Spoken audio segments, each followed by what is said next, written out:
Good day, everybody. Welcome to Hospitality Talks. 2020 has redefined the event industry forever.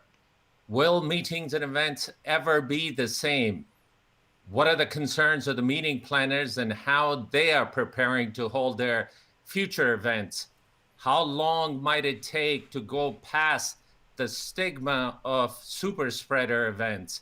These are all the questions that are being talked about in our industry every day.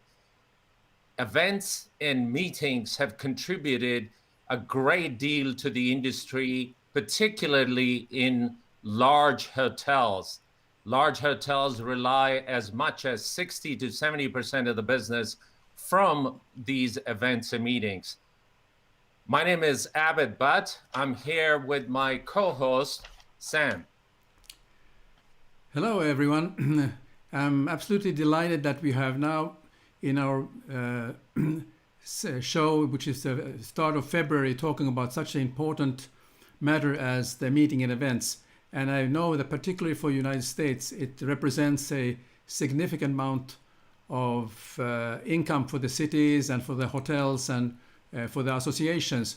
But also there are so many question marks since we have a little bit of a we cannot depend on the history now because the 2020 wiped the history away of what we were used to, how things we can organize and so on. So I'm really looking forward to this interesting discussion with our guest today about how they see from their point of view the business, and I also like to invite all the live viewers to comment and any questions we will give them. We'd like to ask maybe some difficult questions from the panel if you are willing to put them on the screen. So so I'm very much looking forward that we will have a great discussion with our very interesting guests. So Sam, we've got a fabulous panel today. If it's okay, let's bring them in. First and foremost, we have Dominique Stumpf, who's the Chief Executive Officer of National Pest Management Association, a large group with a membership of about 5,000 people. They put together somewhere around 8 to 12 programs annually, meet around the nation with some regional programs. We look forward to seeing what the National Pest Management Association crystal ball tells us. We also have with us today Stephanie Turner, who's the Senior Vice President for Convention Sales and Program Strategies for New Orleans & Company. New Orleans & Company is charged with promoting the world-class destination of New Orleans with all their festivals and all their meetings and all their programs that they host every year.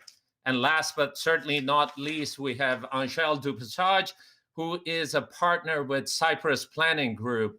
Cypress Planning Group has been involved in helping both the clients and the hotels come together for their programs. They have obviously a broader perspective from both the buyer and the seller perspective. And we look forward to hearing from Angele about how her clients are preparing for 2021. Ladies, welcome to Hospitality Talks. So, Sam, if it's okay, let's get right into it, and we will start with Dominique first.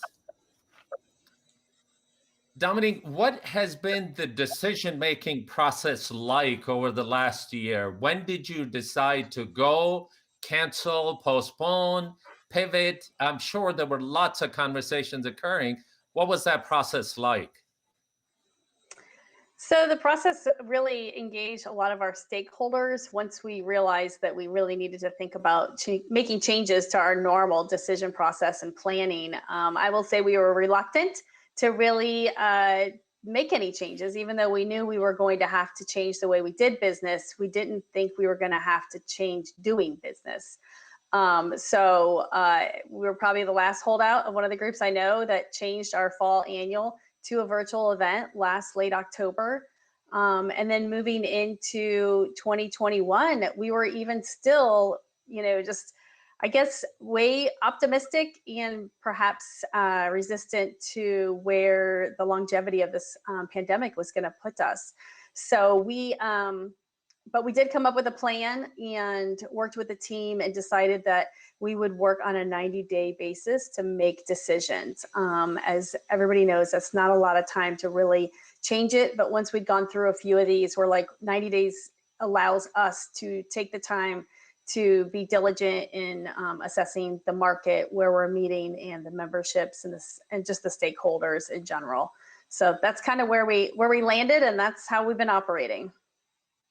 So Dominique, in that uncertainty, what is your membership asking you about? Because these events are obviously a huge networking events, learning events. How is the membership staying connected? What are their concerns about not being able to meet their other cohorts? Sure. So we are, I guess one would say, fortunate and lucky. We are an association representing an essential service. So our members are out every day working in the field, running their businesses. Certainly there's been some adaptations to the way they do business. So for them, it's hard to understand why we're changing so much, but the virtual component has been helpful. I would say they were tolerant and came with grace to the table for the first several meetings that we did virtually. Their patience is about worn out, and they are very eager to get together in a face-to-face environment. We have noticed that our virtual programs are starting to get less fanfare, if you will. We do have a lot of community groups and other ways of creating connections, but really, we are a people business. And so folks are really, really craving that opportunity to be in a face-to-face. Dominique, you talked about sort of a 90-day window in deciding as to where the event should be held, or if the event should be held. Obviously, that's a much shorter window of time. What was the typical window? How far in advance did you normally book your programs pre-pandemic area? Sure. All of our programs, with the exception of our annual convention, are booked within a 12-month, 18-month window in advance. Our annual is booked 10 years out. So booking was probably not the bigger question. It was how do you renegotiate and kind of go through that process. And as everybody knows, that's definitely a strain and can be challenging, for both sides. So that's kind of where we got to, but we said we'd make promises to all stakeholders that within 90 days of any program, we would have to determine. So sites were already done. It's just a matter of saying when and how do we do it. So you were one of the organizations, if I recall correctly, our conversation, that soon after 9/11, you did hold an event. And I believe that event was actually in New Orleans, if my memory serves me correctly. Yeah. Are there any similarities? Or was it as daunting planning an event back in after 9/11 as it is today? Are there any differences?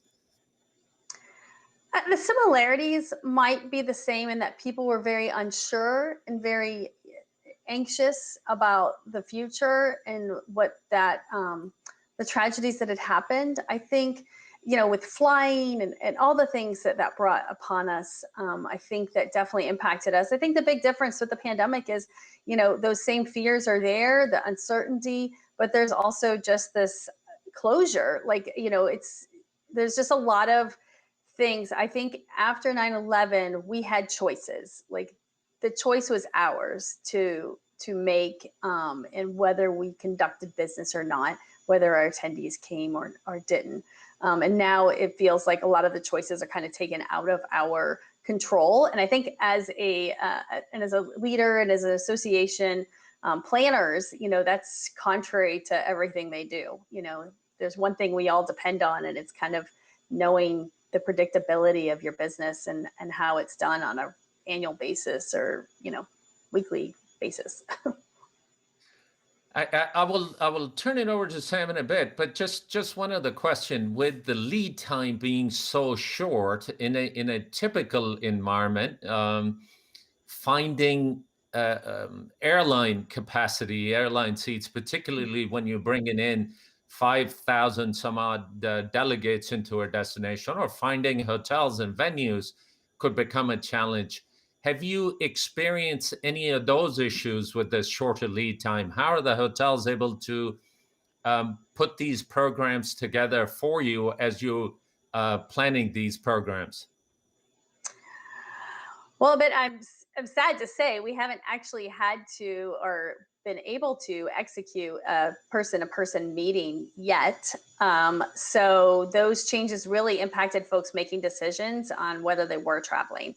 I will tell you, we actually had people show up in destinations. They went there anyways. And they're like, we wanted to go, we're going. And then they would dial into the virtual event. So I do think it's going to be a huge concern as we move forward with future events this year, particularly with travel. And I've noticed myself just kind of how things have changed a lot in that market and getting around, first, second tier cities. I think it's all going to change. And I think that's something we're going to have to really think about and help our attendee base kind of navigate through. Our people tend to be short-term booking, if you will. So I don't anticipate it being a huge issue. The bigger group is the international, but I don't imagine that we're going to be getting any international traffic for some time, probably at least maybe I'm thinking 2 years. And Yeah, I think even domestic travel is a bit of an issue because we don't know what to expect from one state to another, from one yeah, destination to the other, much less travel across the border. So, Dominique, let me turn it over to Sam here, and I'll be back with you in a moment. Sam. Sam, I think you're muted. I always do that. I'm telling everybody to unmute, and here I am. Well, Dominic, while I was kind of thinking about our show and also the things that you must be going through in your mind when you have to plan these, I'm just wondering, forecasting an attendance of an event where you maybe in the past have the history that maybe for the next event will be +2 or 5% or whatnot, but now when the history has been wiped out from 2020, how do you go about planning or forecasting the number of attendance for your events?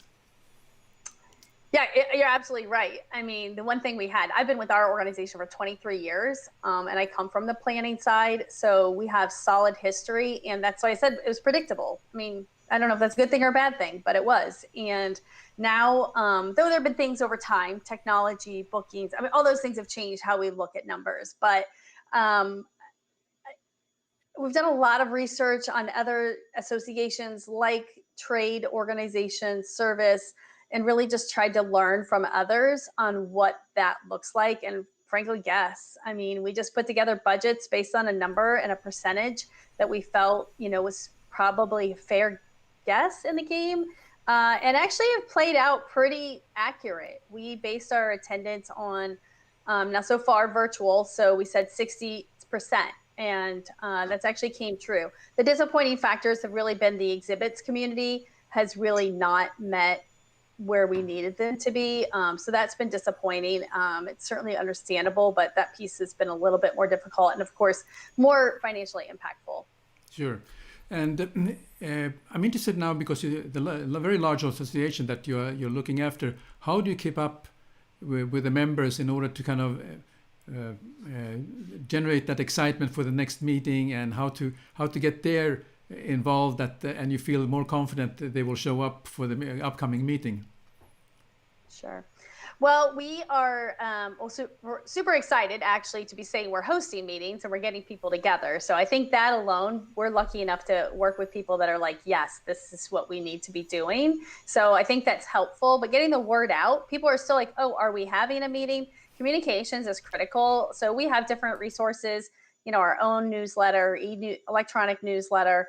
We work a lot with our industry publications. That's something I can't can't stress enough for groups to really think about what other sources are out there. If they're working in the same industry, most likely they want to support your efforts too, because it's to their benefit as well. So we're doing a lot more press releases, communications, stories, using our leadership or members, to highlight, the value of going and how they're excited and looking forward to seeing one another.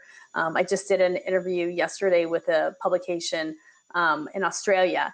I frankly don't anticipate any of my friends coming from Australia to Vegas in October or November, but they want to talk about it and they want to say that this is happening. So I think really just beating the drum and talking about it a lot, because people feel so unsure. They don't trust anything anymore. Like we don't trust anything anymore. Everything's kind of like, well, we're planning on it. Before you would just be like, it is. And now it's just a different way of approaching things. And you hate to be so uncommitted sounding, but you can only do what's in your power. Sure. What are you aiming at? Are you aiming at the attendance levels of 50%, what you were used to in the past, or is it 75%, or are you just counting on the pent-up demand? Well, if you talk to some folks, they would be like, it's going to be, crazy, record-breaking attendance. I will tell you, Vegas is one of our record-breaking attendance locations. We only go once a decade typically. So folks are definitely excited about it. Again, international, I think, is out. I really don't think people are going to be able to come. We might get some folks, maybe Mexico, if they can get in the country. Canada is not coming in here. So I think 75% is a very realistic approach. I mean, obviously, we're going to be conservative. I mean, this is going to be critical as we put our budgets together, which we have not done yet. So we're luckily on a fiscal year, so the July 1, June 30th, which actually was kind of a saving grace for us last year as well. So the first half, we could already plan for what COVID was doing, even though we didn't really understand exactly what that meant. So we kind of had a leg up, I guess, if you will, and pulling things back and understanding that we needed to make some quick changes to how we normally do business. Yeah.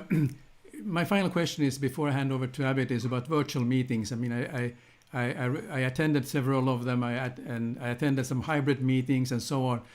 What are the challenges from your point of view of, and maybe perhaps for your membership's point of view, with virtual meetings or virtual exhibit halls and so on?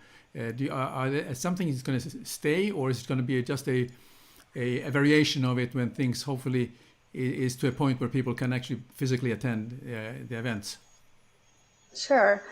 Well, I think, we're not the biggest and don't have the largest budget. So, we're probably looking with mid-level products, I would say. I do think they've come a long way. I think the offerings are huge. I mean, I think there's going to be some that are going to make it, and a lot of them are going to go away, within the next, 12 to 18 months.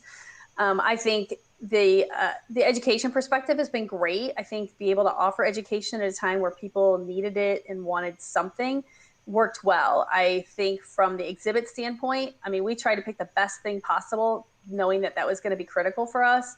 And it was the best exhibits virtual show that we had gone to, that we had experienced and our members had experienced. They still didn't like it.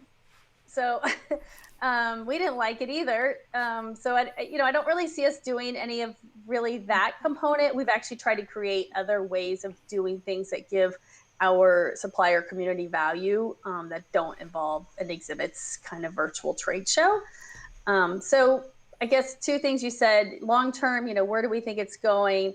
I think for us personally, our people want to see one another.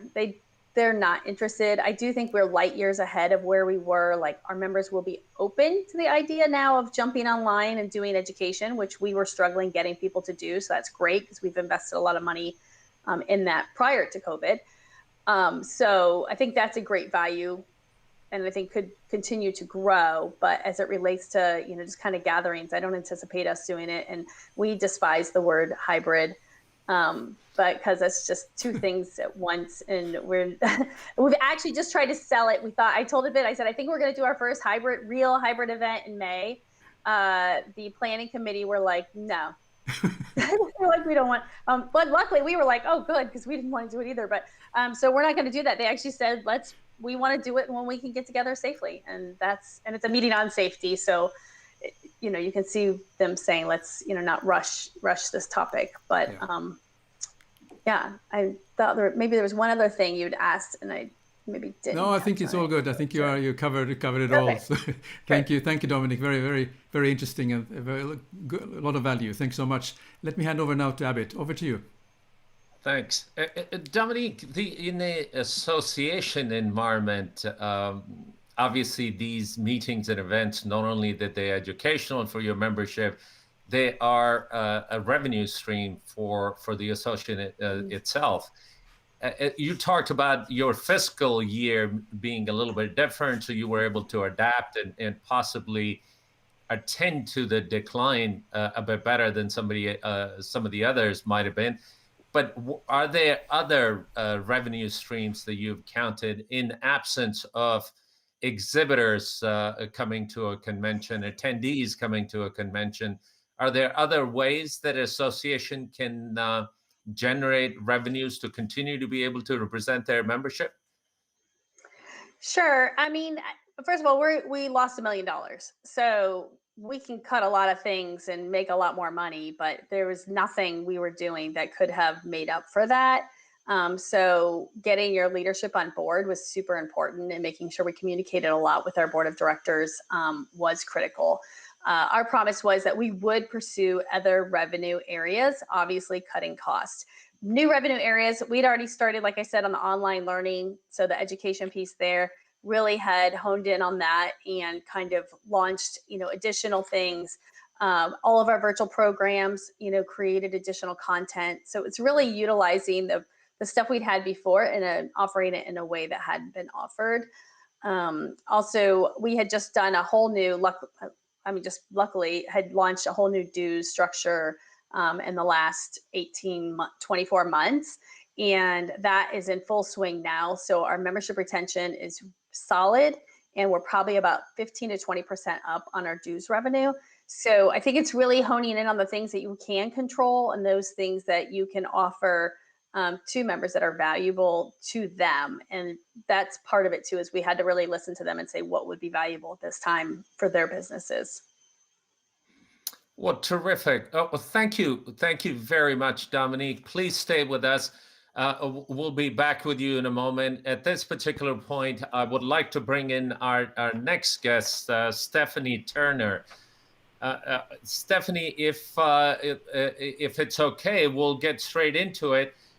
Talk a little bit about some of the strategic initiatives and marketing activities and best practices that New Orleans & Company has implemented since the beginning of this pandemic.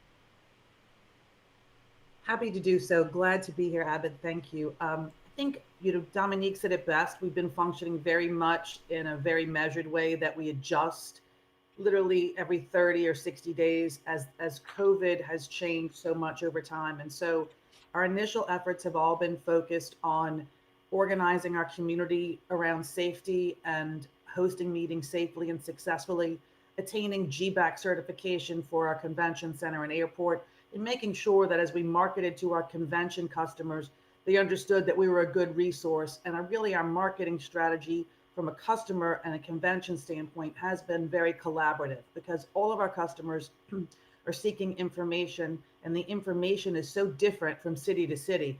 And so being well organized and having a comprehensive team at our DMO and really being sure that we could be a true partner with our customers has been a real priority.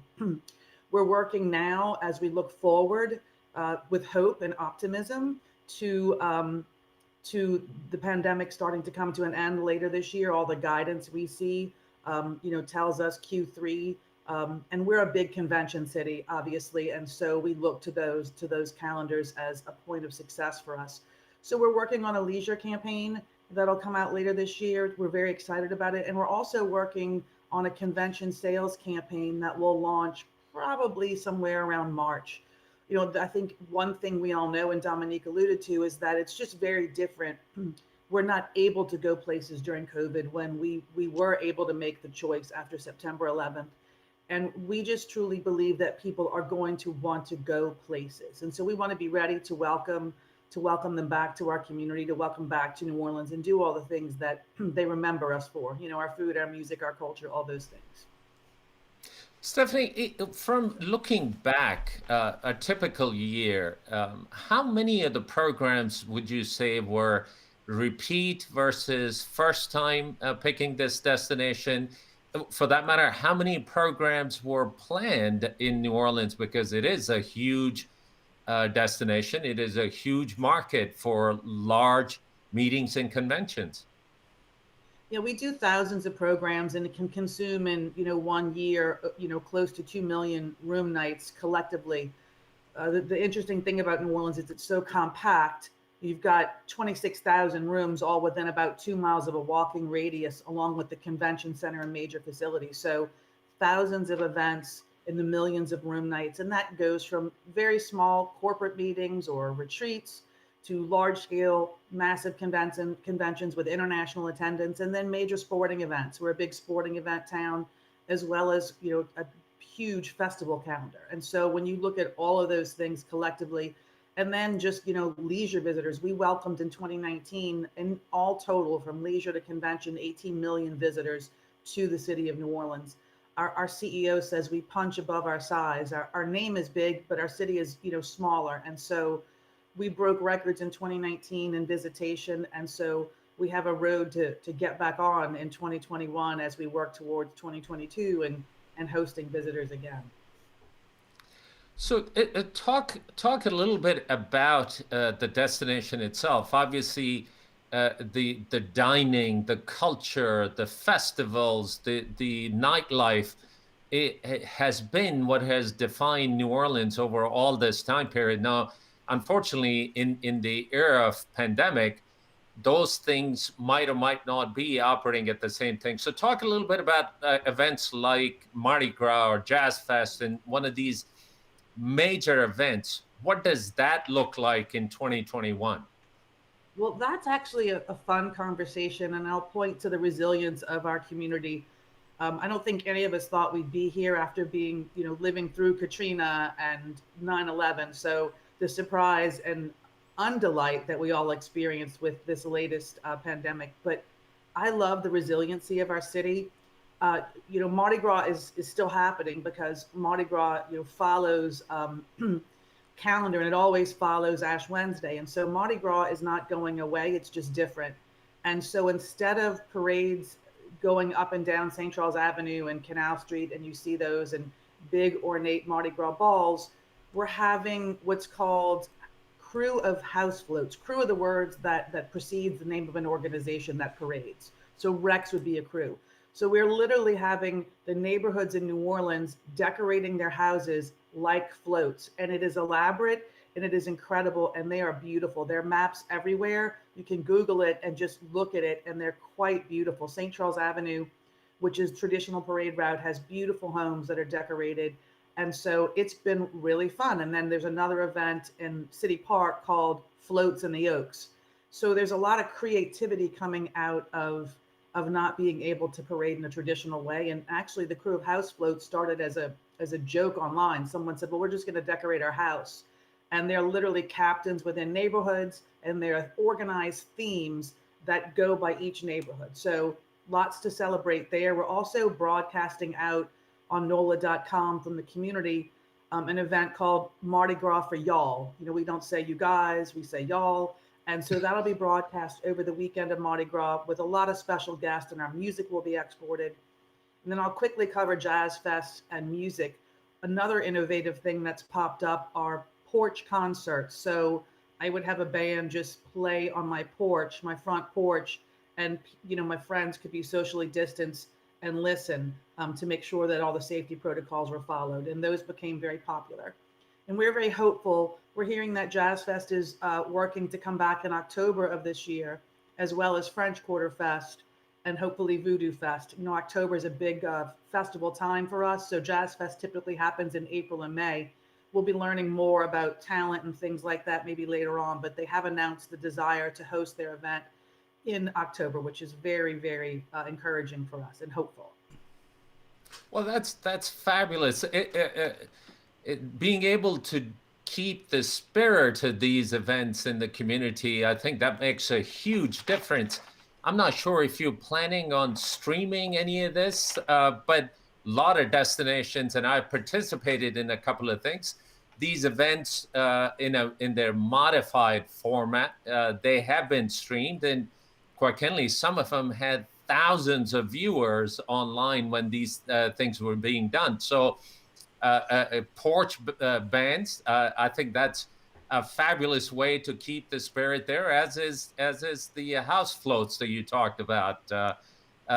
Thank you for sharing that. Let me turn it over to Sam, and I'll be back with you in a moment. Thank you. Thank you.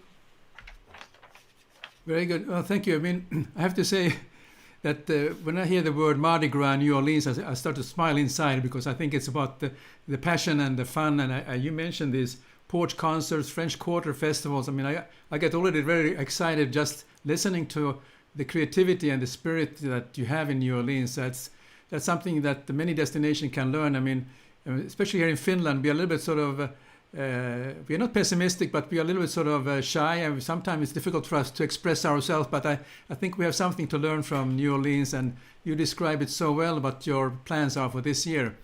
My question now is that you have 26,000 rooms, if I'm not mistaken, in New Orleans. How is the hotels taking it? Has there been, maybe you're not directly negotiating this, but if there was some contract signed for rates, are the hotels also willing to renegotiate the rate in order to encourage the largest possible audience to come to the events that are being organized perhaps in the hotels or the conventions? That's a great question. And really, that answer is left to each individual brand and how they approach their contract, since we're not a contracting body. I think that as a community, I'll answer it this way. As a community, our focus is welcoming visitors back safely.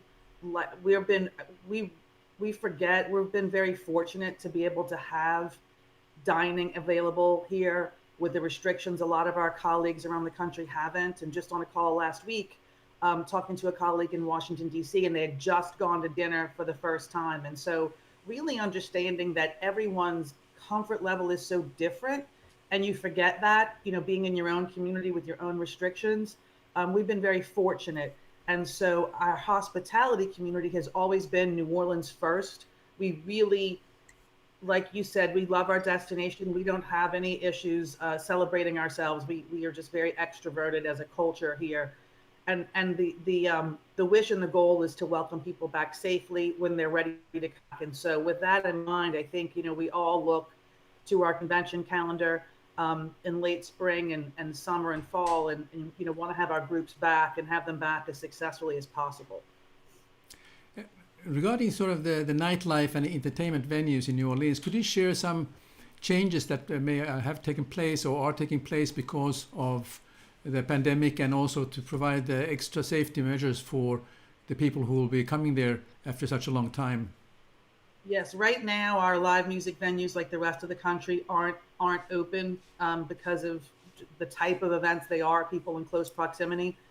So there's dining, and then if you have, let's say, like a little quartet in a restaurant, then there are certain rules about things being covered and distance, and very well thought out. So I think we're trying very hard to, make sure that I think New Orleans has done great. We've led in the city of New Orleans in keeping positivity rates down. We had a spike like everyone else around the holidays, but it's coming significantly down. And so we're trying to figure out a way to but do safely. But there's just certain things we still can't do. And that's, our weddings aren't like everyone else, that it's a sit down dinner and you pass the food. Our wedding receptions are, 90% a big party, people congregating and dancing. So those type of events, right now are not allowed most anywhere. So we're focusing on the things we can do. We're very focused on our cultural bearers and our musicians, because they're such a part of our culture. So figuring out ways to be able to do music outside and safely and with limitations and small crowds, and they all have to be permitted. So it's better than nothing. And that's the thing we try to focus on, is we can do something, and we'd rather do something than nothing. Absolutely. I think I think with that spirit, I think you will be succeed excellently. I am really confident about that, and it's really nice to hear coming from you and also from the great city of New Orleans. So thank you very much. I will pass it over now to Abid. Thanks, Sam. Stephanie, talk a bit about the outdoor venues and outdoor spaces now, right around the convention center and in the Riverwalk area.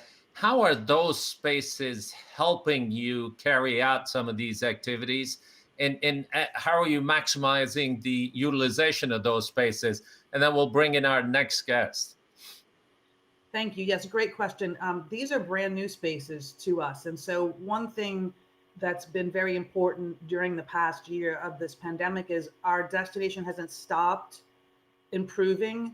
And so we completed in November, at the end of November, a 1 mile pedestrian park that runs the entire length of the convention center. And it's filled with all different kinds of features, water features, light features, stage features, big fans. And so as we begin to welcome groups back, then those groups can work with the center directly on putting events in place outside, because there is a big push now for outdoor spaces. From we're hearing from our customers and our leadership, is encouraging outdoor events because they're better in terms of the spread. Also, along the riverfront, we'll have opening in April the brand new Four Seasons, and that entire area, including the ferry terminal and Spanish Plaza, is getting a really big facelift, and that's a lot of outdoor space. And just by nature of New Orleans and courtyards, there are a lot of built-in outdoor spaces that are available, a lot of outdoor dining, a lot of outdoor activities. And so we're very happy about those things. We think that they'll be well used as our conventions start to return, hopefully in the fall. And we're just happy to have new things in the city that we can all enjoy. Not just our visitors, but our locals can enjoy these things as well. Fabulous. Well, thank you again. Thanks for all that information. Please stay with us. We'll be back with you in a moment. At this particular point, I'd like to bring in Angele DuPassage with Cypress Planning. Angele, thanks for being with us. Thank you. Well, you obviously have the perspective both from clients' lens, but also from hotels' lens and venues that you use. Tell us a bit about what are the conversations? What are your clients looking for? How are hotels preparing to meet those needs? Well, as you can imagine, in 2020, when the pandemic started rolling out, it was more of a reactionary mode. We were dealing with the facts at hand, and it was a lot of last minute changes and last minute decisions.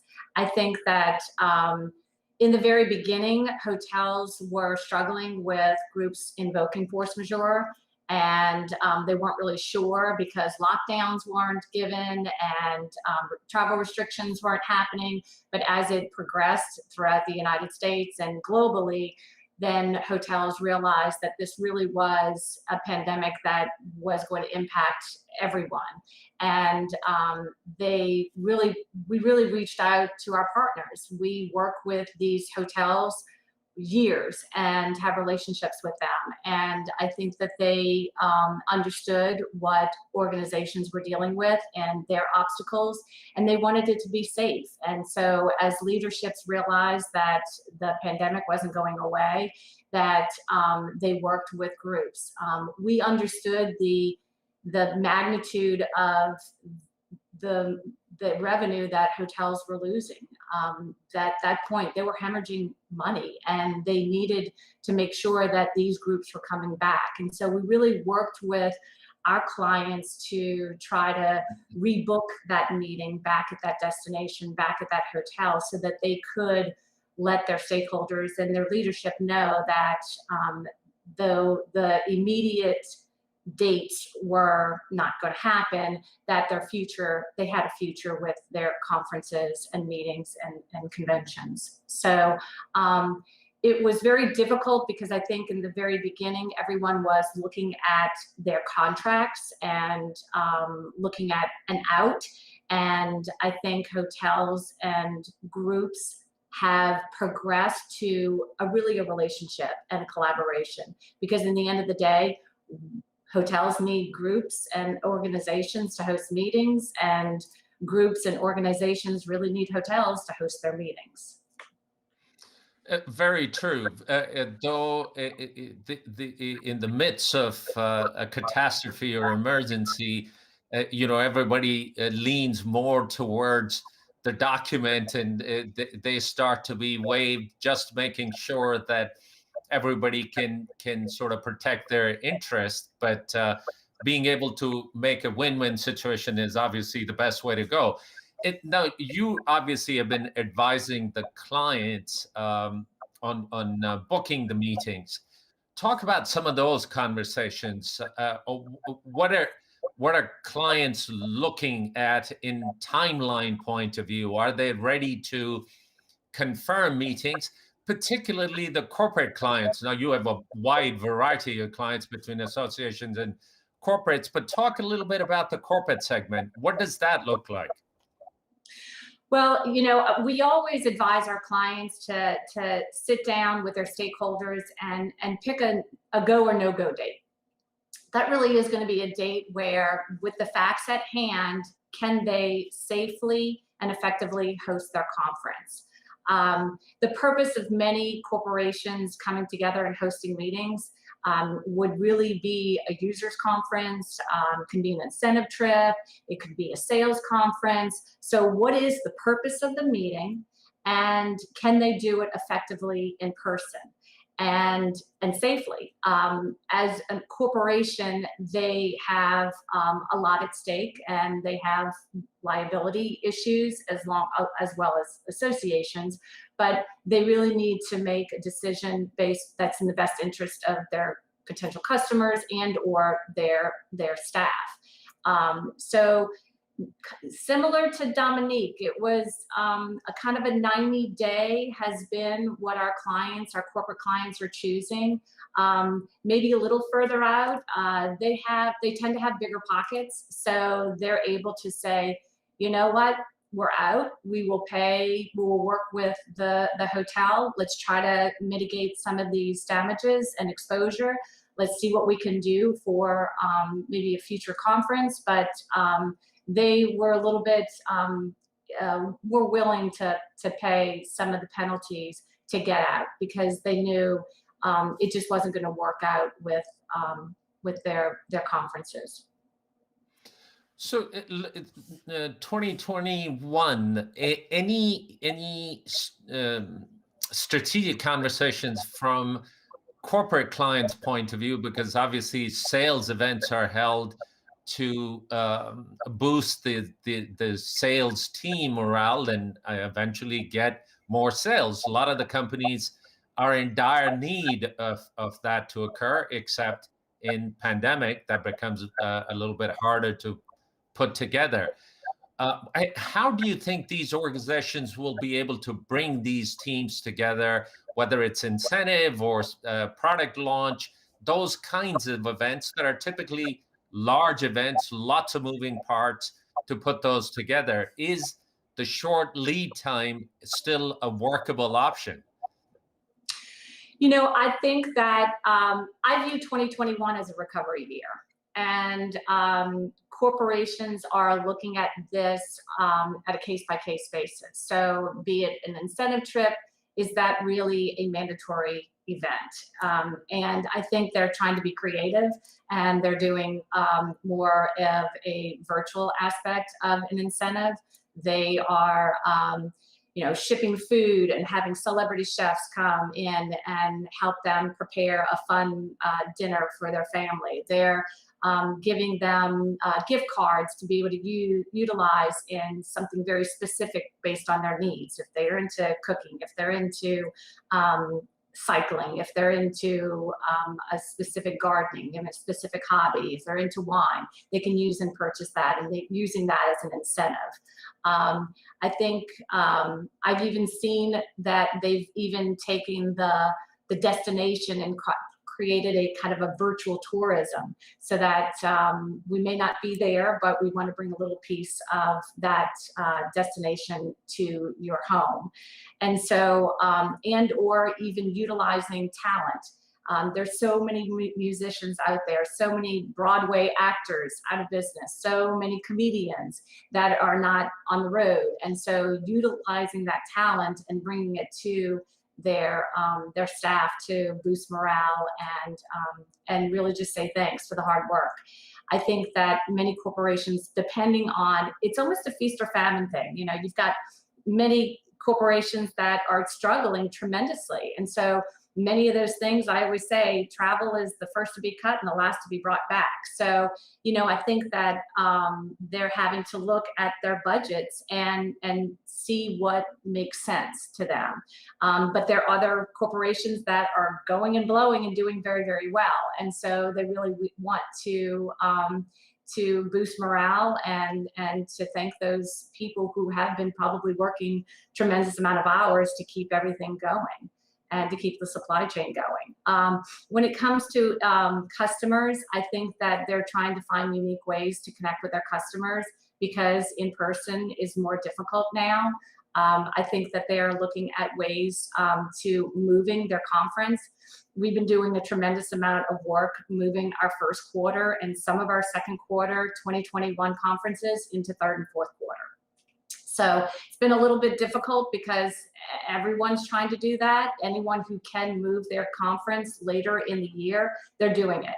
I think we all kind of feel a little bit more confident that the vaccinations will increase and the cases will go down, which I think will be in tandem with each other to allow people to travel in the third and fourth quarter. One last question before I turn it over to Sam. These shorter booking windows, are they creating compression? Is airlift enough to get the people, or will it be enough to get the people to the destination? And are the hotels able to extend rates that are workable? And is there space available at the hotels to be able to accommodate all these programs? Mind you, that would be a fabulous problem to have, and everybody would welcome that. But looking further ahead, is it a workable solution, and what challenges will that present? You know, good questions. I think lift is going to be a challenge. I think that the airline industry has struggled tremendously, as we all know, along with the hospitality industry, restaurants, and everything that in between. I think that lift is going to be a little slower. I mean, I think that they need the demand to add the lifts, and they need lifts to create more, you know, to create more flights and more people. And so I think that group hotels have been very, very good partners. We've worked really hard in creating relationships with our hotel industry, and we know that workforce has been depleted. We have worked with many, many colleagues for years and known them for decades, and they've been furloughed and laid off. And so I spoke to a hotel salesperson in Austin 2 weeks ago, and he had a staff of 25 people, and now it's 5 of them. And so it's also being patient because they're working a tremendous amount of territory. You know, he had the Northeast, and he said now he's doing the entire United States. And so being patient and understanding that they're doing a lot more with less, like all of us are, and helping our meeting planners. They're juggling with a lot of more responsibility, and their stakeholders are asking them to look at the crystal ball and tell them what they expect to happen. And they have a lot of responsibility at stake. And I think that hotels want groups to come back. And we've been working with hotels to also look at what's realistic in rate, what's realistic with attrition, what's realistic with food and beverage minimums.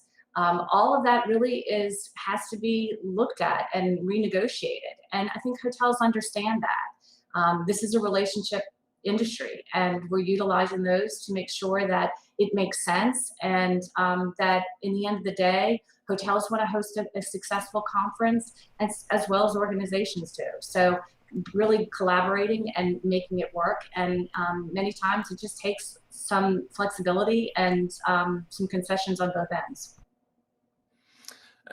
And I'm sure this pandemic has challenged all of us, and it continues to challenge all of us, trying to figure it out, different ways to come together and different ways to work together. But thank you for sharing that.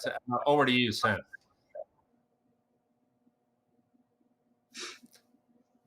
Sam, you're muted again.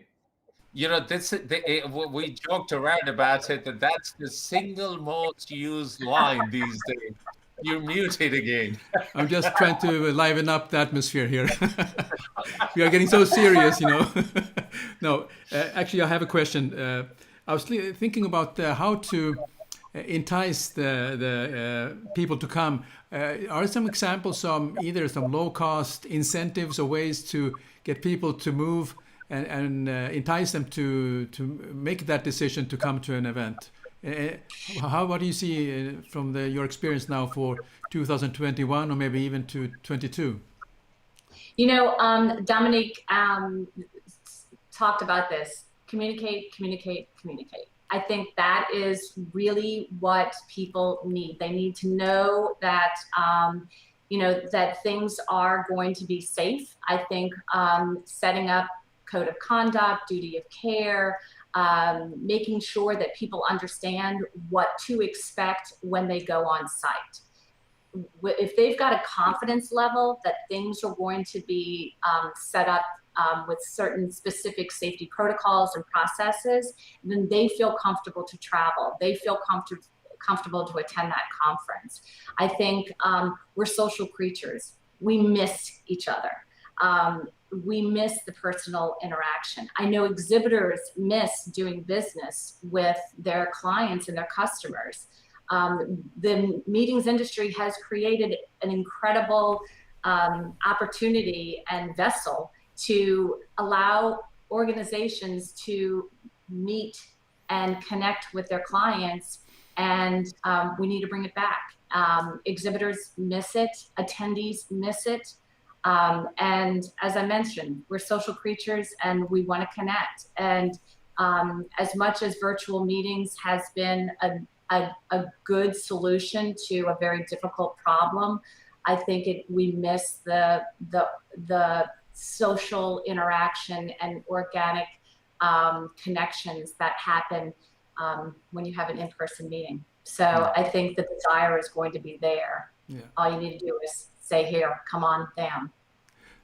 Are people, do you think people are willing to shake hands again, or are they going to feel sort of that they will do some funny ways of greeting, or is it going to be back to how we used to have a good handshake? You know, I think that, I think with vaccinations, I'm confident that with vaccinations, I mean, look, I'm from the South. I don't even handshake, I hug. So it's going to be one of those things where I think understanding people's comfort level and knowing where they come from is going to be important. For a Southerner like me, it's really difficult not to grab people and give them a big old bear hug, but we've got to take baby steps. Yeah, sure. You mentioned about the virtual meetings. Are you, do you feel that's really something which is here to stay, or do you feel that it's just something that is now maybe perhaps a thing that has more going on because of the pandemic? I know you talk so much about people like to meet, and there's that very much of a need. But is there a place for, lack of better words, this hybrid meeting still? You know, I think that virtual meetings aren't going away. I think that they serve a good purpose. And I think that if organizations that were able to get information across and share information, and they were able to accomplish that, I think they will continue. I think if your event was more about networking and social interaction and connecting one-on-one with people, I think in-person meetings will be important to your organization. What I view, or what I see virtual meetings, is really a complement to in-person meetings. I view virtual webinars, being able to extend kind of a post interaction. I think that they would benefit organizations to create that continued message along with their in-person conference. I think webinars are really going to, Dominique mentioned this, you know, that her members were really not as, you know, embracing the webinars and the virtual conferences. I think now they realize the use of it, and they're going to utilize that based upon their individual organization. Hybrid events, based upon your budget, based upon your expectations of your conference, it can be a very important tool. I think that meeting planners need to understand you might be hosting one event, but it's going to be two experiences. I view it almost as like a sporting event. You can be going to a sporting event, soccer game or a football game, and you're in the stadium. That is a totally different experience than watching it on television. Same exact game is going on, but a totally different experience. And that takes a lot of bandwidth, takes a large budget, and it takes another team, so to say. And so it's a vital option. And I think with organizations that have the bandwidth and the budget, it could be a game changer for them. Okay, thank you very much, Angela. Now back to you, Abid. Angela, from recovery point of view, what kind of segments do you see recovering faster than the other? What kind of markets and destinations do you think would show better recovery trends? And then possibly we'll bring everybody back together in a bit.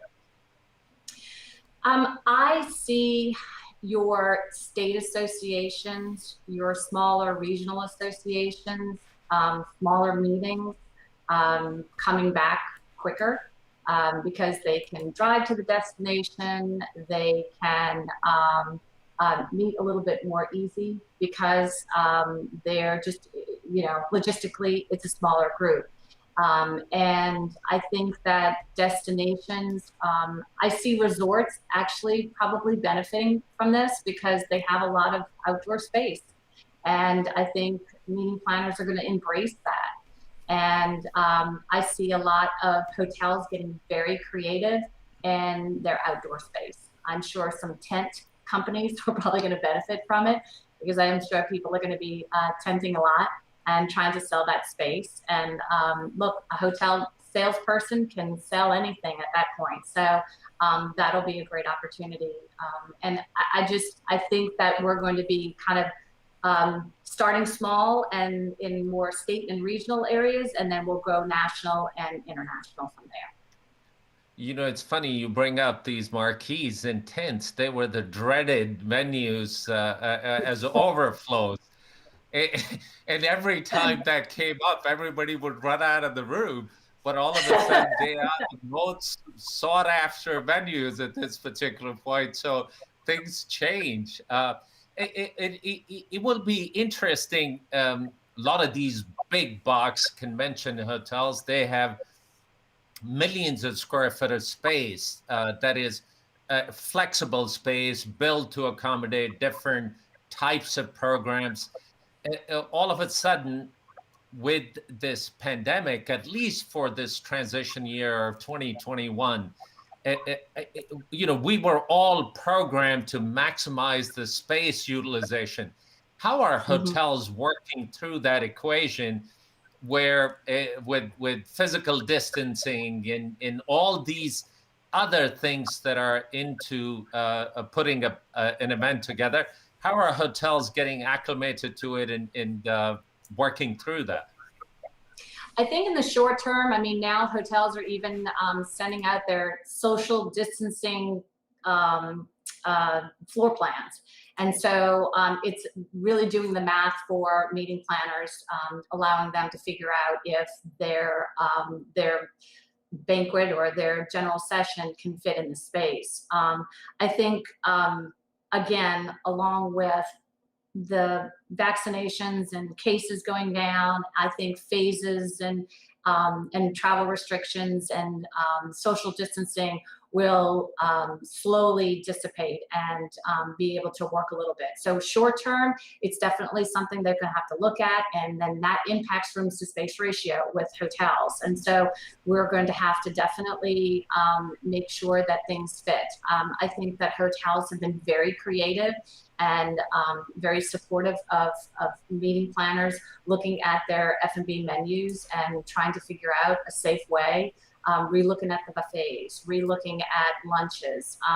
And they've done some incredible job with bento boxes and how they serve food and beverages, and rethinking what the cocktail reception looks like. And so I think that it's going to be, the one thing I think is that hospitality industry folks, meeting planners, hotels, we're very creative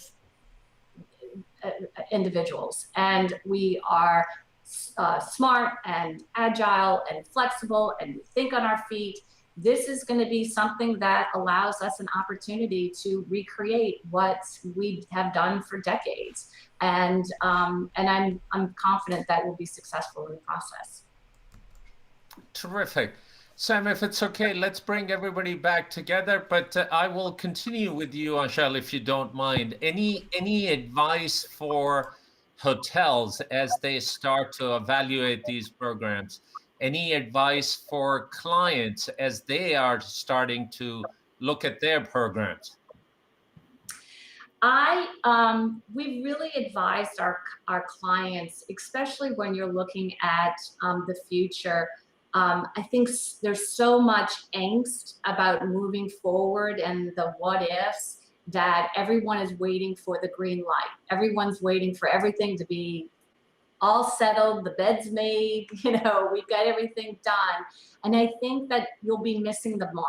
I think at this point, hotels are hungry, destinations are hungry, and you need to use that to your advantage. And if you've got a conference out there, I kind of use it almost as like the stock market. If you wait too long and it's sky high, you've missed it. And so there's that balance to work with hotels. And look, they understand the resistance, and that's where then you need to work with your hotel partners, and we really sit down with our clients and say, what is really important to you?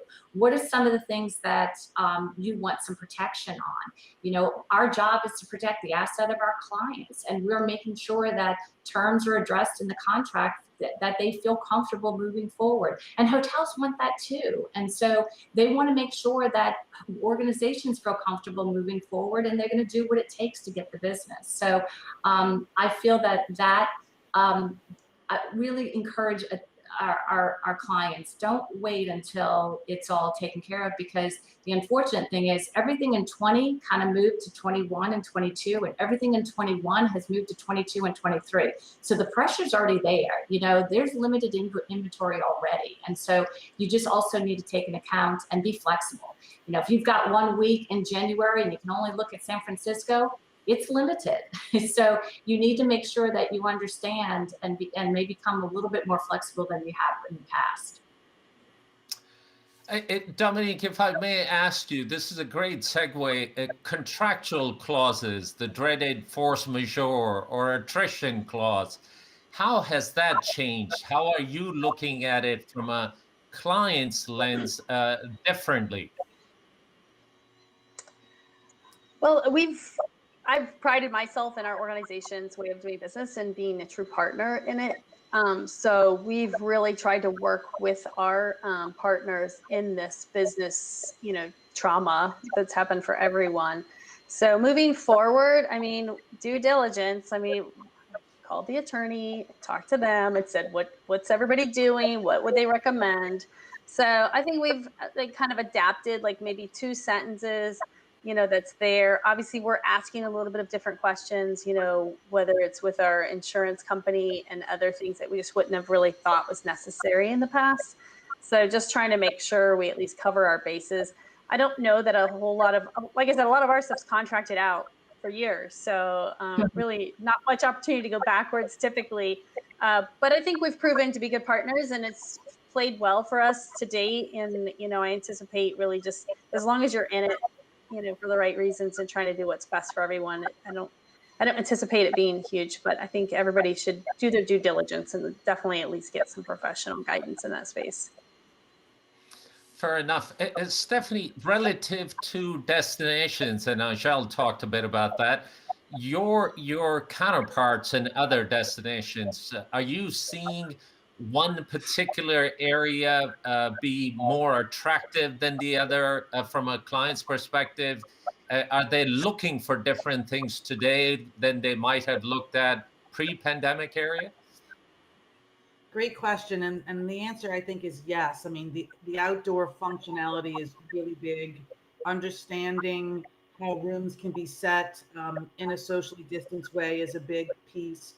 Understanding the virtual component and how they may do that and simultaneously run an in-person event and a hybrid event, which is much more expensive and much more complex and prone to errors and technology challenges. But and just a lot of carefulness, and Angele talked about this a lot, real carefulness in what their attendance is going to be like, because they really don't know yet.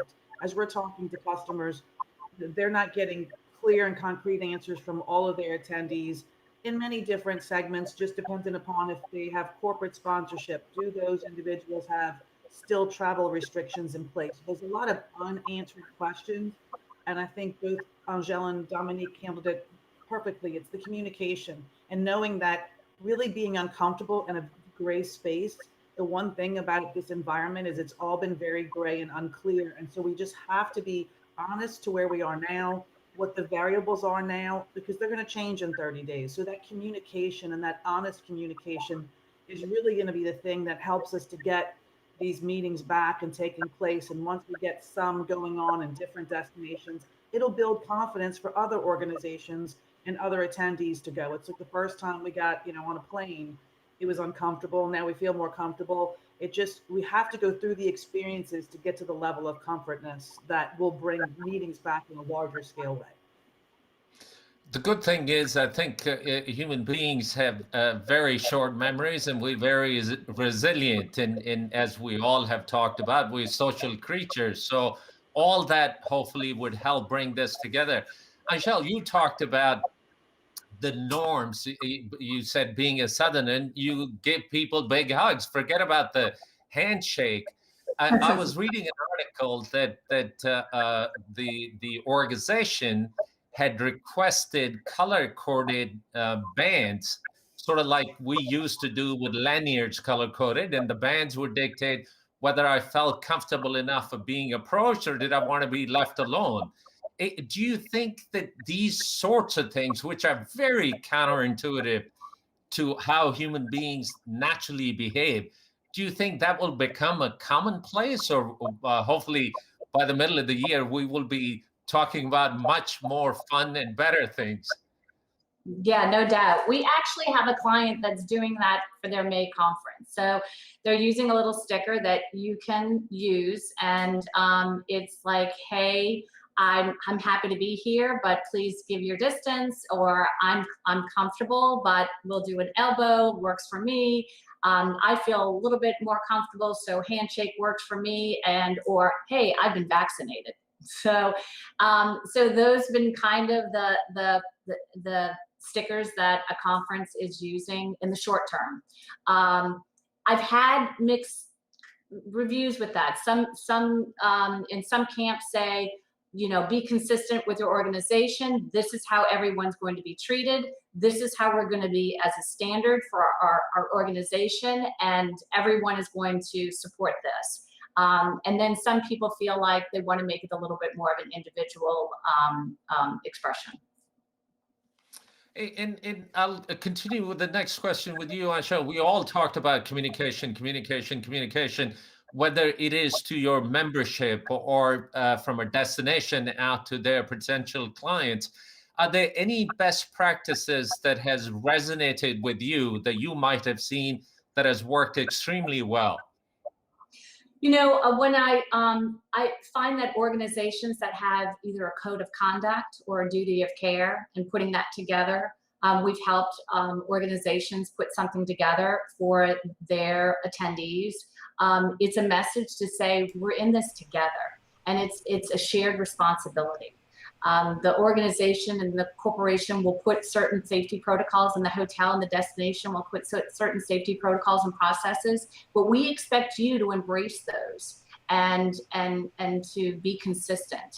And I think that communication is critical. I think sharing information about the destination, as you know, Stephanie and her team have done an incredible amount of work putting together some information to share what is going on with restaurants and bars and activities, what's happening, what does the airport look like, and what are those. And so sharing that information from a destination and connecting with your CVB or and your destination is important. And then connecting with your brand and your hotel.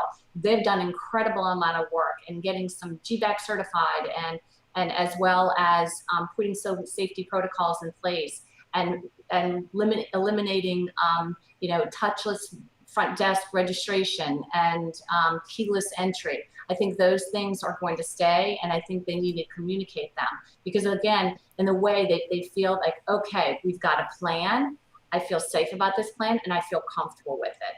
And I think that has been kind of a good best practices that I've seen organizations do. Terrific.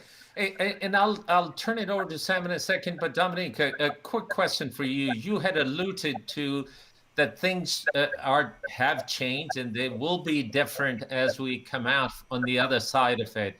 What sorts of changes are you preparing for? Is it going to be possibly less attendees? Do you think exhibitors would have different needs? What kind of changes are you anticipating and preparing for? I think a lot of it's going to have to do with just the sets and, you know, in the rooms and the space with the social distancing and kind of just the practice of the meeting operation. And I think more so like from the leadership level is communicating that information out to your attendees. Our folks aren't ones that maybe see, you know, there's, I think Angele said, it's different everywhere you go, and understanding who your people are and where they're coming from. Everyone has just such different perspectives of what's safe. So we're going to be conservative, and we're going to do things in a way that we think meet the most conservative space so people do feel comfortable. So I think that's the big thing. I think less attendance for sure. I think we'd all love to see it be more, but I think people are going to be uneasy. And it's even the people that I'm like, yeah, so Dennis is going to say, of course I'll be there. I would never miss it. And then Dennis is going to look at his cute grandbaby and say, I don't know that I'm ready yet, you know, or just things in life that make people question different decisions in the process. I think it's going to take time to get through that. I think the exhibits community, for sure, perhaps a little bit less, though I think it'll be much better than our virtual experience. So we were actually growing tremendously in that space. So instead of 10 to 15% growth each year, I'm guessing, you know, we'll probably go back a couple of years. So we'll probably be down maybe 10% from the past. So we've lost 2 years growth, which funny enough, the last contract we did was actually expanding our exhibit hall for Vegas this year. So which is kind of ironic. We did that in the beginning of the pandemic. I mean, like I said, we were way optimistic and resistant to seeing what was coming down the pipe. And I think the other piece was the international, and not just for international attendees, but a lot of I'm guessing most industries have a lot of international companies, big companies that, you know, have corporate policies and things that are just kind of a world swath of this is how we're doing business.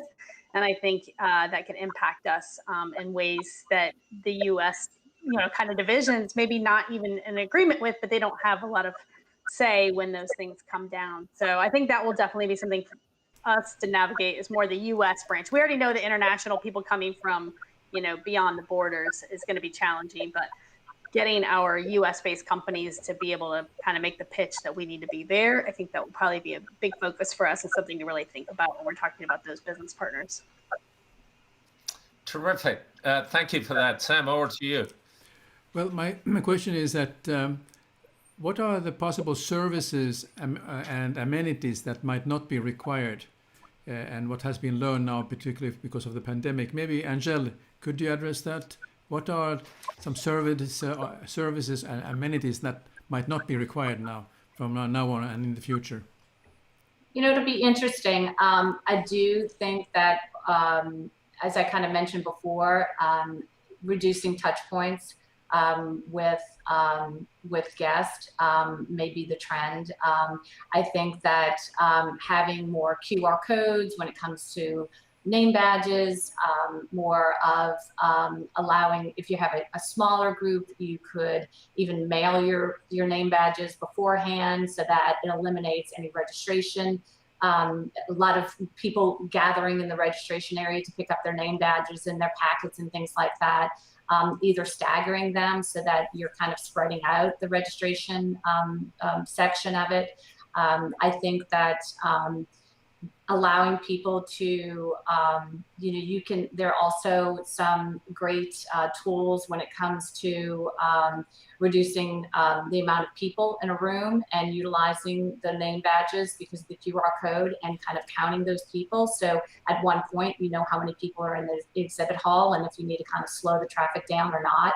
I think that creating certain traffic plans in exhibit halls, one way, we've all kind of used it as a grocery store. So utilizing that, maybe making appointments with exhibit halls to eliminate some traffic. And then when it comes to hotels is really, again, the keyless entry. And it'll be interesting about housekeeping. I know that housekeeping has stopped and look, back in the day, 10 years ago, it was a green initiative where you could turn down housekeeping for hotel reward points. So I think that may, instead of saying, hey, we want to reward you, we'll just say, hey, we're going to, so suck it up.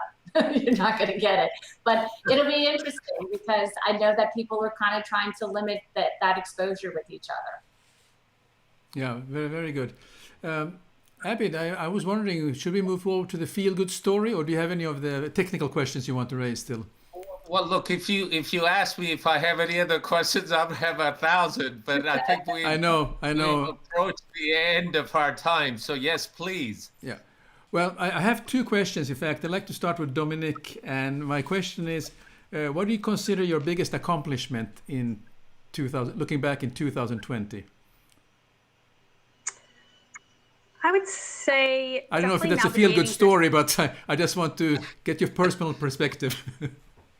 Oh, yes. I was going to say just navigating through something that just really nobody could have ever anticipated and there's no playbook for, and really doing it in a way that, creates confidence and stability within the organization and for our members is critical. And I think a lot of it was communication and tenacity and bringing our team together to do things outside of their normal day-to-day stuff, So I would say that's the biggest thing. And the other part is for all those folks that kept talking about trade shows are going to go away.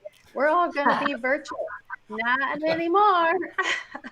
I don't think it's happening. I'm sure maybe someplace somewhere, but that I never feared it. And I certainly don't fear it now. We have people climbing the walls. They're ready. So. Excellent. And how about you, Stephanie? What do you consider the biggest accomplishment for 2020? You mentioned so many things that your community is doing, but anything you'd like to add, and from your personal perspective? I think that we successfully changed from being a sales organization, which we're built to do, and DMOs and hotel companies, to really being consultative with our customers and to learn all this new technology in a short amount of time, to adapt to a work from home with a complete sales and services team and be successful and really achieve things that were outside of our normal way of measuring success, but they were still very meaningful. And then I'm very proud of what we've done as a destination to communicate with our customers and to provide all the resources that they need to be able to come to our destination. We were even able to pass legislation where we gave language to protect event planners and organizers from lawsuits relating from COVID-19. So a lot of forward thinking in our community when we didn't know where we were going. And I'll tell you, honestly, there are many times where I said, what am I doing? I just feel like I'm going in this circular motion. But the engagement has been so important because the engagement brings you to the next possible solution and the next milestone. So just not being paralyzed by all the uncertainty, I think, is the biggest success we could all have, because we have to keep on going forward in some direction. Excellent, excellent. And Angele, what are your thoughts on this? What has been your biggest accomplishment looking back to 2020? I would say, well, owning your own business, you get comfortable with being uncomfortable. So and we kind of joked that, we've seen it all: recessions, 9/11, hurricanes, closed hotels, we can do it. And then, joke's on us, the pandemic happened. So you definitely, you never stop learning. And I would say that our biggest accomplishment is that, we stayed by the side of our clients and worked through each and every rebook, cancellation, reschedule, pivot to virtual, help them look at the process. It was a daunting task for so many of our clients, and that's why we're with them, is to support them and to give them the advice and the support that they need. And we moved over 150 meetings, and it was that commitment. And we were still, again, also able to keep our employees on, which they're part of our family. And so we wanted to do everything and anything to keep them on. And that was extremely important to us. Yeah, excellent. And my final question, I'll start with Dominique. What have you learned about yourself during this period of pandemic? Sure. Well, it confirmed I am a people person, which I already knew that, but this really definitely pushed me in that space. I think I learned to kind of accept things out of my control and provide, a really optimistic, which I tend to be anyways, but realistic. And I think really just providing some really strong motivation, and that was my new role. Instead of, running around and meeting with members and, going to global events and kind of creating a presence for our industry and association, became to be a cheerleader for my people and to really motivate everyone to continue wanting to succeed and wanting to get up and work in a completely new environment. I mean, it's kind of to Stephanie's point. So for me, it was accepting that I could change too, and that I could and would need to adapt to a different role. I think what's going to be interesting and challenging for all of us is kind of when we start getting into that new, I hate the word normal, but when we get to a place and we're like, there's some really great things that came out of, a lot that happened, that I don't think it's all negative. And it's how do you keep some of those positive things and marry them into where you want to go. But I'm excited about the future and really focused on moving forward. Oh, that's the way to be. And how about you, Stephanie? What have you learned about yourself if you're looking back? I think Dominique summed it all up. I mean, all those things, absolutely. And just, that there's a lot more optimism and resiliency within us than we realize. I can remember the emotions at the start of the pandemic, getting the first call the end of last February about concern that groups had, and having that sinking feeling that, oh no, this maybe doesn't go so well. And then, we thought, oh, it's going to last. We're going to go home for 2 weeks, and then we're going to move all this business to the end of 2020, and it's all going to be wonderful. And, being able to accept the bad news, but keep on going. And I think the relationships within our own organization, my colleagues and peers and our staff and our community has just been so essential in lifting each other up and keeping each other positive. Those are my additions to what Dominique said. Thank you. Anything, Angele, did you like to add to all this? What has been? I think we've learned that we're very resilient people, and we will we'll get through this a lot smarter. And we might be battled and bruised and have a couple of broken bones in the end, but we survived. And not to say I like Gloria Gaynor, but we will survive. And we're a strong industry, and we matter, and it's significant in its the way that it has supported millions of people jobs and has impacted economies. And I believe that our employees and our staff and my business partners we're very resilient people. Very good. I just looked at a couple of comments. We had some very nice comments. We get a lot of positive feedback for your input today. Geraldine Bordellon, great topic. As all cities, large and small, go through this, always good to have that continued support and reassurance that we are in this together. We are hospitality strong, says Geraldine Bordellon.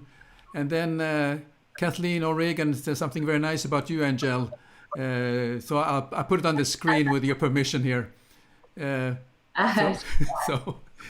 So those are the positive comments that we have received, and I'm sure many more coming up, maybe in the replay. Over to you, Abid. We'll have to tell Kathleen the check's in the mail. Well, thank you. This was a fabulous conversation, very timely. Ladies and gentlemen, my personal thanks to Angele DuPassage with Cypress Planning Group, Stephanie Turner from New Orleans and Company, and Dominique Stumpf that looks after the National Pest Management Association. A great conversation. Thanks for joining us. Thanks for being with us. Over to you, Sam.